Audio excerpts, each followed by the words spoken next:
దేశంలో ఆడవారిపై ప్రతినిత్యం దాడులు జరుగుతూనే ఉన్నాయి.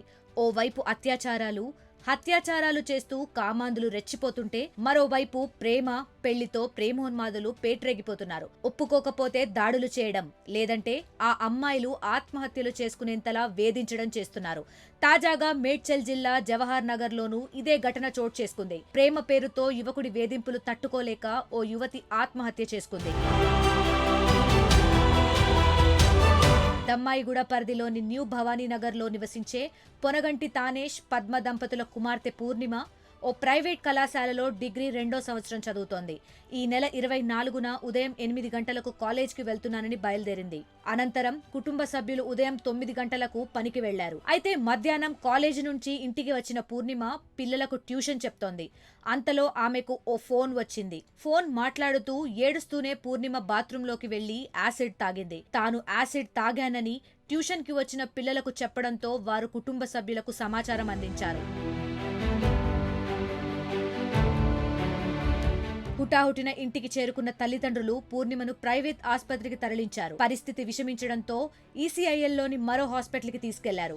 కానీ అప్పటికే పూర్ణిమ మృతి చెందినట్లు వైద్యులు ధృవీకరించారు. నిఖిల్ అనే యువకుడి వేధింపుల కారణంగానే పూర్ణిమ ఆత్మహత్య చేసుకున్నట్టు కుటుంబ సభ్యులు పోలీసులకు ఫిర్యాదు చేశారు. నిందితుడిని నడి రోడ్డుపై ఉరితీసి తమకు న్యాయం చేయాలంటూ బంధువులతో కలిసి ఆందోళన చేపట్టారు. మృతురాలి కుటుంబ సభ్యుల ఫిర్యాదు మేరకు కేసు నమోదు చేసుకున్న పోలీసులు దర్యాప్తు చేపట్టారు. పూర్ణిమకు కాల్ చేసిన వ్యక్తి గురించి ఆరా తీస్తున్నారు. నిఖిల్ పై అనుమానంతో అతన్ని అదుపులోకి తీసుకున్నారు.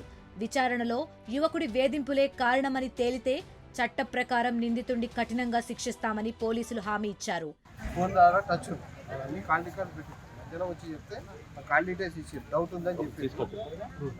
డౌట్ ఉందని చెప్పి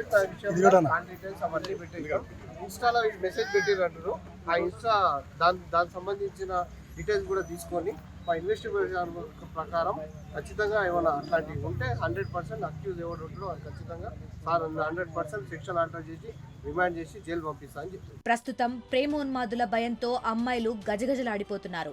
ఏదో స్నేహపూర్వకంగా పలకరిస్తే చాలు దానికి క్రమంగా ప్రేమ అనే పేరు పెట్టి తమను వివాహం చేసుకోవాలని కొందరు అబ్బాయిలు వేధిస్తున్నారు. దీనిని నిరోధించాలంటే యుక్త వయసు చేరుకున్న అబ్బాయి అమ్మాయిల దోస్తీ ఎలా సాగుతోందో తల్లిదండ్రులు ఓ కంట కనిపెట్టాలంటున్నారు. లేకపోతే సమాజంలో ఇటువంటి పోకడలు మరింత పురివిప్పే ప్రమాదం ఉందని నిపుణులు హెచ్చరిస్తున్నారు.